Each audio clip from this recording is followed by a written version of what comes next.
Can you hear me? Mm-hmm. Number 1, Saga of the Tooth. A square of carpet trodden flat over time, with spiders in all the corners. This is the mind at night. The mind is an adjacent corridor to an anteroom I must clean but cannot. They've only given me a brush and a little cart. Rows of exposed toilets are expressions of the smaller toilet that is my mouth. They are symbols for the painful swelling that is squatting under my backmost tooth, like a toad in a drain. Though I understand this, I still have to clean the toilets. Predictably, my teeth are one by one excreted. I am most aggrieved by the loss of my incisor. It's the largest because it's the most important. The enamel has worn so thin that the tooth is transparent. It looks like a scuffed chip of glass. Ahead, further along this hot and humid corridor, a brown bird flies in, shrieking.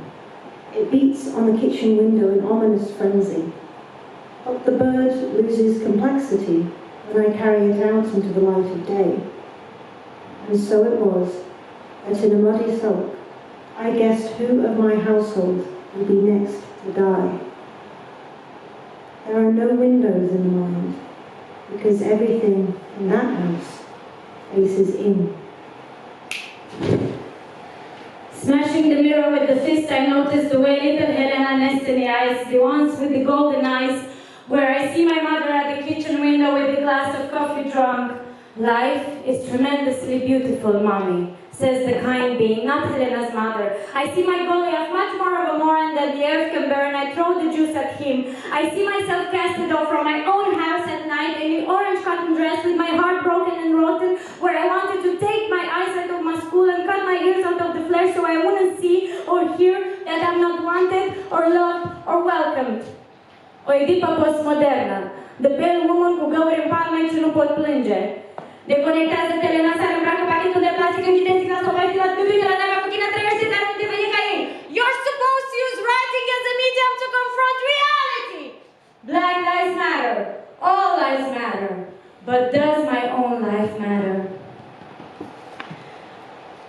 This is the question, Helena. This is what you live up until you decide to take your golden eyes out of your school bit by bit, and little by little. În asta tu trăiești, Helena. În asta tu trăiești până nu vei decide să scoți ochii aurii de care puțin, câte puțin. Number 2, the sick baby. When I had given birth, the baby was the size of a matchbox, entirely silent, weightless and dry as a bundle of sticks. To all appearances, he was a stick, or a strip of dry meat wrapped in bandages. But his black, expressive eyes, which he moved constantly, gave him away. Like children everywhere, he was frank, indecorous, embarrassing. I disliked him. I forgot all about him, misplaced him often, but he was reliably returned. A scant week later, he is a silent man of 6'4". What would you call this feeling I've been left with? I am peering through a hotel spy hole, and I think I'm tapping on the inside of a pipe. Today the garden was raised while I was out. It's all been stripped to the brickwork, the dead plants dumped pragmatically on the living. Even the Leylandia is gone. Late afternoon, and a whisper of thunder is just audible deep inside the house. My room has only the occasional crack for sounds to scurry in sideways. I lift one side of everything.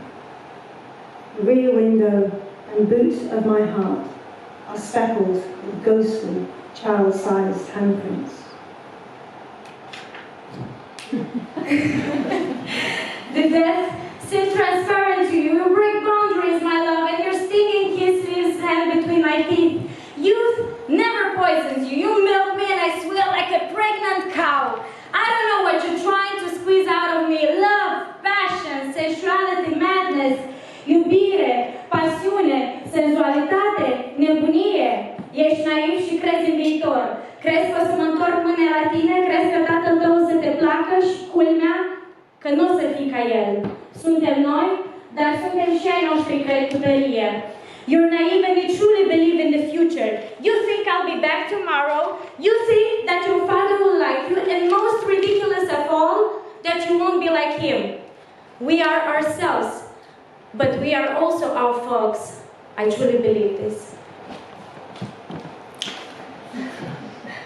Number 3. Parable of the Two Rivers. While on holiday from the mine, we find the ruined castle purely by chance. It's small, more of a gatehouse, built with sand-coloured megalithic blocks. Running either side of the castle are 2 streams. The first stream is black and viscous. Its further bank is lost in a cavernous interior darkness, illuminated by subtly ultraviolet lights. We gather up the silver mackerels lying dead on its surface. I have a strong feeling that the scene is a censure or a warning. I'm just so happy about all the free fish. On the other side of the castle, the second stream has a tiled floor and crystal mint blue water, crisscrossed with pipes and filters. By all accounts, this stream is a miracle of local conservation. Large, languid squids float by in the absolute clarity. They glance at us with doleful eyes in bulbous human faces and seem unaware or uninterested in the parable. The low and looming ceiling comforts me with its dull atmosphere of general benevolence. Then a cool draught slips in to inform me that the terrible fires of youth are at long last extinguished. This one is in English. Wish me luck.